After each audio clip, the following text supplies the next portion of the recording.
بسم اللہ الرحمن الرحیم۔ السلام علیکم۔ آج کی اس قسط میں ہم لوگ ڈسکس کریں گے کہ رسول اللہ صلی اللہ علیہ وآلہ وسلم کی پیدائش کے وقت اس وقت کون کون سی سپر پاورز تھیں، کون کون سے علاقے ایسے تھے جو دنیا کے اوپر اثر و رسوخ رکھتے تھے۔ اب اگر آپ سیرت النبی کا باقاعدہ آغاز کرنا چاہتے ہیں تو اس کے لیے ضروری ہے کہ ہم نبی کریم صلی اللہ علیہ وآلہ وسلم کی پیدائش سے تقریباً 100 سال پہلے سے شروع کریں، تاکہ آپ لوگوں کو اندازہ ہو سکے کہ سیرت سے پہلے کی دنیا کیسی تھی، اور پھر صرف 25 یا 23 سال کے بعد وہ کیا سے کیا ہو گئی۔ آج جس زمانے میں ہم لوگ رہ رہے ہیں وہ ہے 21ویں صدی، لیکن جس صدی میں نبی کریم صلی اللہ علیہ وآلہ وسلم اور سیرت النبی کے واقعات پیش آئے وہ تھی 7ویں صدی۔ اور سیرہ کے لیے ضروری ہے کہ ایک مرتبہ ہم 7ویں صدی میں موجود دنیا کے اس نقشے کو بھی دیکھ لیں۔ 7ویں صدی کے زمانے میں 2 بڑے ملک یا ایمپائرز ایسی تھیں جو دنیا پر کوئی اثر و رسوخ رکھتی تھیں اور دنیا کو انفلوئنس کرنے کی صلاحیت رکھتی تھیں۔ پہلی طاقت تھی رومن ایمپائر اور دوسری طاقت پرشین ایمپائر۔ اس کے علاوہ انڈیا تھا کہ جو کوئی سپر پاور تو نہیں تھا، لیکن پھر بھی ایک قدیم ایمپائر ضرور تھا۔ یہاں بھی رومن اور پرشین ایمپائرز کی طرح کتابیں موجود تھیں، قدیم تاریخ موجود تھی، تہذیب موجود تھی۔ امریکہ اور کینیڈا تو خیر اس وقت تک آفیشلی دریافت ہی نہیں ہوئے تھے۔ قدیم ریڈ انڈین قبائل تو اس وقت بھی وہاں رہ رہے تھے، لیکن جیسا کہ ہمیں پتہ ہے کہ 1492 میں کولمبس نے امریکہ کو دریافت کیا تھا، تو وہ ایونٹ ابھی واقع نہیں ہوا تھا، اور جو ریڈ انڈین قبائل وہاں رہ رہے تھے وہ کوئی اتنے زیادہ طاقتور نہیں تھے کہ دنیا کو انفلوئنس کرنے کی صلاحیت رکھتے ہوں، اور دنیا کو بھی ان کے متعلق کچھ زیادہ علم نہیں تھا کہ وہ ایگزسٹ بھی کرتے ہیں یا نہیں۔ اور پیچھے بچا افریقہ۔ تو افریقہ تقریباً سارے کا سارا یا تو جنگل تھا یا پھر صحرا، بڑے بڑے ہاتھی، زہریلے سانپوں اور شیروں اور چیتوں کی دنیا، کہ جہاں ایسے ایسے گھنے جنگلات تھے کہ جہاں دن کو بھی سورج کی روشنی زمین تک نہیں پہنچ پاتی۔ اور جن جگہوں پر افریقہ میں آبادی تھی وہ علاقے یا تو وار لارڈز کے سپرد ہوئے تھے یا پھر پرانے زمانے کے آدم خور قبیلوں کی رہائش گاہیں تھیں۔ اس لیے افریقہ اور نارتھ ساؤتھ امریکہ دونوں کو اس نقشے سے نکال دیا جائے تو بہتر ہے۔ اب بات کرتے ہیں سب سے پرانی اور سب سے بڑی پرشین ایمپائر کے متعلق کہ ان کے کیا حالات تھے۔ پرشین ایمپائر کا گڑھ اس وقت آج کا ایران تھا۔ انہیں اپنی تاریخ پر بہت ناز تھا کہ ہمارے پاس صدیوں پرانی قدیم تاریخ ہے، تہذیب ہے۔ اب ذرا آپ لوگوں کو ایک چھوٹا سا واقعہ سناتا ہوں تاکہ آپ لوگوں کو اندازہ ہو سکے کہ پرشین ایمپائر کو خود پر کتنا زیادہ غرور تھا۔ نبی علیہ السلام سے تقریباً 1000 سال پہلے جب یونان کے الیگزینڈر دا گریٹ نے پرشین ایمپائرز کو فتح کرنے کا ارادہ کیا تو پرشین بادشاہ نے الیگزینڈر کو 3 چیزیں تحفے میں بھیجیں۔ پہلی چیز ایک بال تھی یعنی گیند، دوسری چیز ایک صندوق کہ جس میں سونا بھرا ہوا تھا، اور تیسری چیز تھی ایک ہنٹر یعنی ایک کوڑا۔ بال میں الیگزینڈر کے لیے یہ میسج تھا کہ ابھی تمہاری کھیلنے کودنے کی عمر ہے۔ گولڈ یعنی سونے میں الیگزینڈر کے لیے یہ میسج تھا کہ تمہیں شاید پرشین ایمپائر کی دولت اور طاقت کا اندازہ نہیں۔ اور ہنٹر یعنی کوڑا اس لیے تھا کہ جو گستاخی تو نے کی ہے اس کی بنا پر تمہیں اس ہنٹر سے سزا ملنی چاہیے۔ تو پرشین ایمپائر کو اپنی تاریخ کے اوپر بڑا ناز تھا، لیکن وہ ایمپائر کہ جو کسی زمانے میں واقعی تہذیب اور سویلائزیشن کا گہوارہ ہوا کرتی تھی، 7ویں صدی تک اس کی تمام خوبیاں ختم ہو چکی تھی۔ کسی زمانے میں آئے زرتشت مذہب اور آئینی معنی کہ جن کی کتابیں پڑھنے پر لگتا ہے کہ جیسے کسی زمانے میں یہ بھی الہامی یعنی ڈیوائن مذاہب ہوا کرتے تھے، انہوں نے پرشین ایمپائر کو جو اخلاق کی باتیں سکھائیں تھیں وہ کب کی ان میں سے ختم ہو چکی تھیں۔ ایمپائر کے لوگوں میں سے باپ، بیٹی، بہن اور بھائی کی تمیز نکل چکی تھی۔ اب یہاں سے اندازہ کر سکتے ہیں کہ پرشین ایمپائر کا ایک فلاسفر تھا مزدک۔ یہ بڑا مشہور فلاسفر تھا، اور جو ویلیو گریس میں ارسطوٹل اور پلیٹو کی تھی وہی ویلیو پرشین ایمپائر میں مزدک کی تھی۔ اور مزدک کی فلسفی یہ تھی کہ عورت صرف اور صرف ایک کامن کوموڈیٹی ہے، یعنی ایک کامن پراپرٹی ہے، اسے کوئی بھی استعمال کر سکتا ہے۔ اور ایک مرتبہ جب دربار میں جھگڑے کا ایک کیس آیا تو مزدک نے بڑے دربار میں ایک شخص کی بیٹی کی عصمت دری کا حکم دے دیا۔ اب آپ امیجن کریں کہ جہاں کے فلاسفرز یہ تعلیم دے رہے ہوں تو وہاں کی عوام کا کیا حال ہوگا۔ ہاں یہ سچ ہے کہ پرشین ایمپائر کا بادشاہ ابھی تک بہت زیادہ طاقتور تھا، بہت زیادہ اسٹرانگ تھا۔ اس کے پاس بہت طاقت تھی کیونکہ بادشاہ کو زمین پر خدا کا عکس مانا جاتا تھا اور عوام ورچولی اس کی عبادت کیا کرتی تھی۔ لیکن پھر بھی پرشین ایمپائر کی پولیٹیکل سچویشن کوئی بہت زیادہ آئیڈیل نہیں تھی۔ روز روز بادشاہ بدل رہے تھے اور آئے دن کے سیاسی انقلاب نے پرشین ایمپائر میں سے امن و امان کو بالکل ختم کر کے رکھ دیا تھا۔ پھر اس کے بعد دنیا کی دوسری بڑی طاقت the Roman empire. Roman empire دو ٹکڑوں میں تقسیم ہو چکی تھی۔ ایک تو وہ علاقہ کہ جو بچی کچی رومن ایمپائر کہلاتا تھا اور دوسرا بازنطین ایمپائر۔ یہ بیسیکلی بیزنٹین ایمپائر تھی کہ جس کا بعد میں مسلمانوں کے ساتھ واسطہ پڑتا رہا تھا، اور یہ جتنے بھی نام آپ اس سیریز میں سنیں گے یا اس سے پہلے آپ لوگوں نے سنے ہیں، جیسے کہ روم کا بادشاہ ہرکول یعنی ہرکولس وغیرہ، یہ سارے کے سارے بیزنٹین ایمپائر کے بادشاہ تھے۔ بہرحال رومن ایمپائر ٹکڑے ہو چکی تھی۔ دنیا بھر میں غلامی کا سب سے بڑا کاروبار رومن ایمپائر میں ہو رہا تھا۔ کوئی بھی شخص جس پر قرضہ ہوتا تھا، رومن ایمپائر میں اسے غلام بنا کر بیچ دینا بہت کامن ہو چکا تھا۔ ماں باپ اپنا قرض اتارنے کے لیے اپنی اولاد کو بیچ دیتے تھے اور اولاد اپنا قرض اتارنے کے لیے ماں باپ کو بیچ دیا کرتی تھی۔ عیسائیت یا پھر مسیحیت یا پھر کرسچینٹی صدیوں پہلے مسخ ہو چکی تھی۔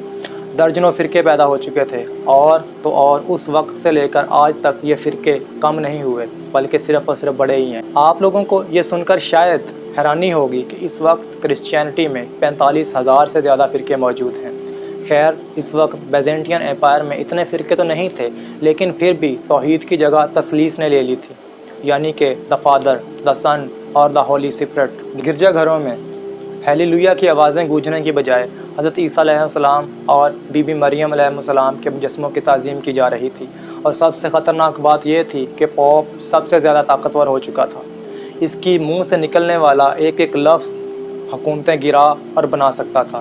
جو بات پوپ نے کہہ دی وہی بات قانون بن جاتی تھی۔ پوپ کے پاس بادشاہ سے بھی زیادہ طاقت ہوا کرتی تھی، بلکہ بعد میں آگے چل کر ایک مرتبہ حاتم طائی کے بیٹے عدی بن حاتم نے رسول اللہ صلی اللہ علیہ وآلہ وسلم سے جب سورہ توبہ کی 31 نمبر آیت سنی کہ انہوں نے اپنے علماء کو اور اپنے راہبوں کو اور مسیح ابن مریم کو اللہ کے علاوہ خدا بنا لیا ہے، تو عدی بولے کہ یا رسول اللہ، ہم نے تو کبھی انہیں اپنا خدا نہیں کہا تھا۔ تو نبی کریم صلی اللہ علیہ وآلہ وسلم نے انہیں جواب دیا کہ عدی، کیا تم لوگوں ان کے کہنے پر حلال اور ان کے کہنے پر حرام کے فیصلے نہیں کرتے تھے؟ تو عدی نے کہا کہ جی واقعی یہ سب تو ہوتا تھا، وقت آنے پر میں آپ کو وہ پورے کا پورا واقعہ بھی تفصیل کے ساتھ سناؤں گا۔ بہرحال رومن ایمپائر میں پوپ کے علاوہ عام آدمی کی کوئی حیثیت نہیں بچی تھی، اور ہولی رومن ایمپائر کا یہ حال ہو چکا تھا کہ ایک فرینچ فلاسفر وولٹر کہتا ہے کہ ہولی رومن ایمپائر نہ تو ہولی رہی تھی اور نہ ہی رومن رہی تھی اور نہ ہی ایمپائر بچی تھی۔ پھر آخر میں ایک جگہ اور بھی ہے کہ جس کا میں آپ کے ساتھ ضرور ذکر کرنا چاہتا ہوں، نبی علیہ السلام کے زمانے کا ہندوستان۔ اب دیکھیے کہ اس وقت آج کل کی طرح پاکستان اور انڈیا تو نہیں تھے، بلکہ یہ سب ایک ہی جگہ کنسیڈر کی جاتی تھی جسے عربز اپنی زبان میں ہند کہتے تھے۔ اس لیے میں یہاں پہ ریفرنس کے طور پر ہندوستان کو ہند کے نام سے ہی استعمال کروں گا۔ نبی کریم صلی اللہ علیہ وآلہ وسلم کی پیدائش سے تقریباً 1000 سال پہلے جب الیگزینڈر دا گریٹ ہندوستان میں آیا تو اس وقت اس کے ساتھ پوری ایک فوج آئی تھی کہ جس میں فوجیوں کے علاوہ ہر طرح کے لوگ تھے، لڑاکے فوجی اور جنگجوؤں سے لے کر تاریخ ریکارڈ کرنے والے علماء بھی، مسخروں سے لے کر ناچنے والیاں بھی، اور جانوروں کے شکاری بھی، کاہنوں سے لے کر جیوگرافی پڑھنے اور اس کے لکھنے والے بھی۔ اور اس وقت ان لوگوں نے یہاں ہند کے متعلق بہت انٹرسٹنگ انفارمیشن ریکارڈ کی تھی۔ ان لوگوں نے پہلی مرتبہ یہاں ہاتھی دیکھے تھے، پہلی مرتبہ بندر دیکھے تھے، جن کے متعلق وہ بڑی حیرانی کے ساتھ لکھتے ہیں کہ یہ شاید انسانوں کا کوئی ایسا قبیلہ ہے کہ جس سے شاید بولنا نہیں آتا۔ اب الیگزینڈر تو جہلم میں یہاں کے راجا پورس کے ساتھ لڑائی کے بعد شدید زخمی ہو گیا، اور بعد میں پھر اپنی فوج کے بہت زیادہ اصرار پر وہ پوری دنیا کو فتح کرنے کا خواب اپنی آنکھوں میں لے کر واپس چلا گیا۔ لیکن اس کی فوج میں سے کچھ لوگ یہیں پر آباد ہو گئے، اور بعد میں پھر انہوں نے بہت زبردست کتابیں لکھیں اور بتایا کہ کیسے الیگزینڈر کے بعد یہاں چندر گپت موریہ اور اشوک جیسے بادشاہوں نے بڑی بڑی عظیم الشان ایمپائرز قائم کی تھیں۔ نبی کریم صلی اللہ علیہ وآلہ وسلم کے دور سے کچھ صدیوں پہلے تک ہند ایک بہت بڑی طاقت ہوا کرتا تھا، آپ اسے چھوٹی سی ایمپائر بھی کہہ سکتے ہیں، اور اس وقت یہاں کی بادشاہت بہت طاقتور ہوا کرتی تھی۔